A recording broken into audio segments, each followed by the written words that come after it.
चतुर्मास समाप्त होने के पश्चात सभी जैन संत संपूर्ण नगर में भ्रमण करते हैं और शहर के सभी मंदिरों में पहुंचकर भक्तों को अपना आशीर्वाद देते हैं।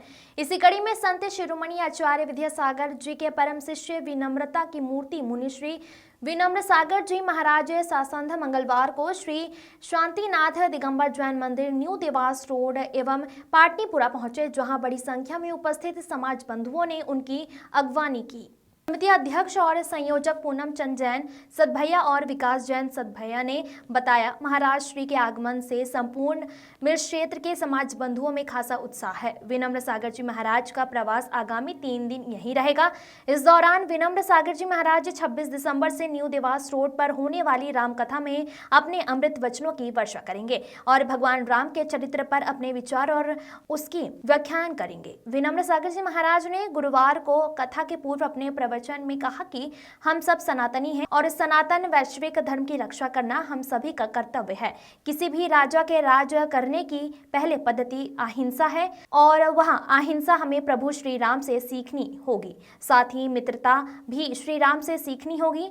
परम ज्ञानी और ओजस्वी वाणी के धनी विनम्र सागर जी महाराज को वाल्मीकि रामायण के 24,000 श्लोकों में से 17,000 श्लोक कंठस्थ हैं और उनका मानना है कि वह उनके जीवन का सौंदर्य है।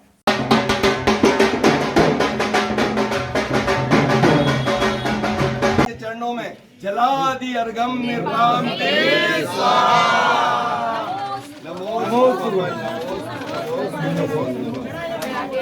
देवामी।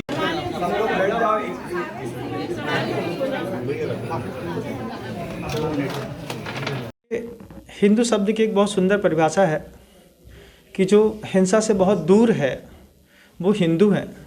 और वास्तव में सूर्यवंशियों का धर्म है। रामचंद्र जी सूर्यवंशी थे।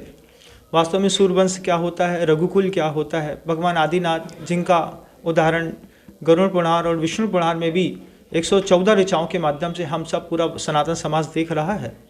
एक ऐसी समृद्ध राम का ऐसा बृहत्तम अस्तित्व है कि वो सिर्फ एक के नहीं हो सकते।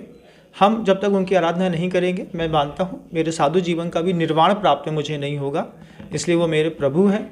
और जैन दर्शनकारों ने जिस तरीके से उनकी सुंदरता का वर्णन किया है, मैं चाहता हूँ कि एक वैश्विक मंच के माध्यम से वैष्णव संप्रदाय भी, वैदिक संप्रदाय भी उस सौंदर्य को देखे। किसी भी ग्रंथ में प्रभु के बारे में कोई अच्छी बात छिपी है तो वो हम सबकी है। तो ऐसे ही मैं मानता हूँ कि एक संयोग मिला है कि वहाँ पर व्यास जी के माध्यम से कथा हो रही थी और सुबह मुझसे निवेदन किया कि आप भी वहाँ पर पधारें तो बहुत अच्छा लगेगा। मुझे बहुत अच्छा लगा। वास्तव में मुझे बहुत सुखद अनुभूति हो रही है। और वास्तव में राम ऐसे व्यक्तित्व हैं, प्रभु हैं कि जिनके बारे में मैं जितना बोलूँ उतना कम है।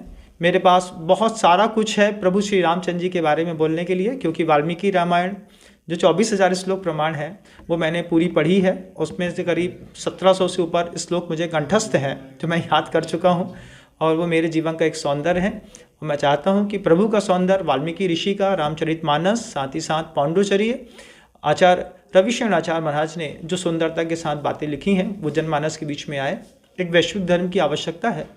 लोग पूरी बंदूकों के माध्यम से दुनिया में राज करना चाह रहे हैं, जबकि राज की पहली पद्धति अहिंसा है और वह अहिंसा हमको प्रभु श्री राम से सीखनी होगी। मित्रता प्रभु श्री राम से सीखनी होगी, जिसके लिए मैं उस मंच पर आया हूँ। मैं बड़ा आश्चर्यचकित हूँ कि इतने पूरे हिंदुस्तान के अंदर आज गायों को शहर से बाहर निकाल दिया। शाम के समय किसी बच्चे को अगर गर्म दूध चाहिए हो और उसकी माँ के पास दूध उपलब्ध नहीं हो तो वो कहाँ जाएगा? क्या शहर से बाहर जाएगा? कुत्ते दूध देते नहीं हैं, कुत्ते से हमारा कुछ होता नहीं है। लेकिन सरकार लगातार कुत्ते पालन के लिए प्रमोट कर रही है। कुत्तों पर टैक्स लगाना चाहिए। जो 3-3 लाख रुपए के कुत्ते पालते हैं, गाय के ऊपर तो 40 रुपये रोज की चैरिटी संस्कार भी दे रही है। उस चैरिटी का हम घर के अंदर उपयोग नहीं कर पा रहे। हिंदू होकर के हमारे यहाँ गाय रखना बैन हो गई है। शहर की इतना विकास भी अच्छा नहीं होता है, मैं इसको मानता हूँ।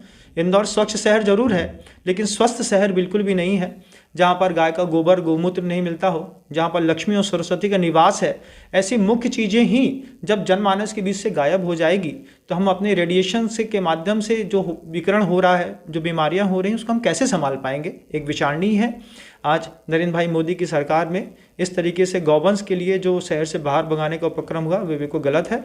कल मैंने एक संवाद जरूर देखा था जिसमें नगर निगम के कर्मचारी और बजरंग दल के कुछ लोगों के बीच में झड़प हुई। बिल्कुल निश्चित बात से गायों के साथ पूरे हिंदुस्तान की भावना जुड़ी हुई है।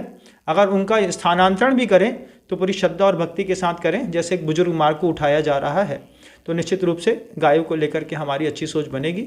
मैं इस बात के पूज्य गुरुदेव ने हमेशा प्रमोट किया है और आज पूरी जैन समाज के बारे में मुझे कह के खुशी होगी कि करीब 250 से ऊपर गौशालाओं में 5.5 लाख से ज़्यादा गौवंश जैन समाज निरंतर सुरक्षित रख रही है, जिसके लिए मध्य प्रदेश के मुख्यमंत्री शिवराज सिंह चौहान जी ने भी आचार्य विद्यासागर गौ संवर्धन पुरस्कार की घोषणा मध्य प्रदेश में की है। और जो गौवंश का एक अपना डिपार्टमेंट बनाया हुआ है, उसमें सबसे पहला पुरस्कार आचार्य विद्यासागर जी महाराज जी के नाम पे मिलता है। और लगातार पिछले 7 वर्षों से यह पूरा का पूरा पुरस्कार पूरी गवर्नमेंट चेक करने के बाद सिर्फ जैन संचालित गौशालाओं को दे रही है। हमने गाय को एक धर्म नहीं माना, लेकिन हमने गाय को धर्म से भी बहुत ऊपर धर्म की रचना में निमित्त माना है। वे एक ऐसी रचनाकार है जिसका अपमान मुझे बिल्कुल भी बर्दाश्त नहीं होगा। वैदिक संप्रदाय में 5 पृथ्वी, जल, अग्नि, वायु और वनस्पति, इनकी अवधारणाओं के साथ मनुष्य के निर्माण की बात आती है।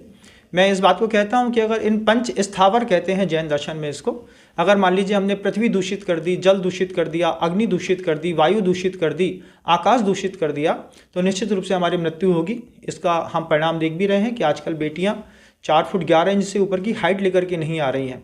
बच्चे 5 फुट 3 इंच बढ़ गए तो बहुत बड़ी बात होती है। पहले तो 6-6 फुट के बहुत अच्छे युवा और स्वस्थ मिलते थे, 100 साल तक जीते थे।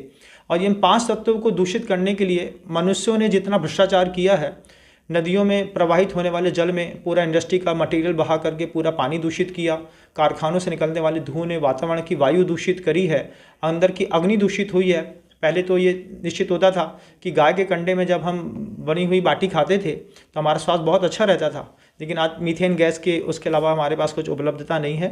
इन 5 तत्वों को जितना भी दूषण मनुष्य की कुबुद्धि लगाएगी, जिसको आचार्यों ने ज्ञान का दुरुपयोग कहा हुआ है, ज्ञान का दुरुपयोग सबके साथ करिए, लेकिन पंच स्थावर पृथ्वी, जल, अग्नि, वायु और वनस्पति के साथ ना करें तो मानव सभ्यता बची रहेगी। गुरुवर हमेशा कहते थे कि पिछली जो पीढ़ियाँ नष्ट हुई हैं वो ज्ञान की कमी के कारण, अगली जो पीढ़ी कमी नष्ट होगी वो ज्ञान की अधिकता के कारण। इसलिए मेरा पूरी दुनिया से निवेदन है, ये जो 5 तत्व से अपन शरीर की संरचना मानते हैं, जिसमें 70% से ऊपर पानी है, आज आप सोचिए 2.5% से ज़्यादा पानी भी विश्व में उपलब्ध नहीं है साफ़ सुथरा पीने के लिए। इसके लिए हमें अच्छी शुरुआत करनी चाहिए और संतों को इस पर लगातार उद्बोधन देना चाहिए।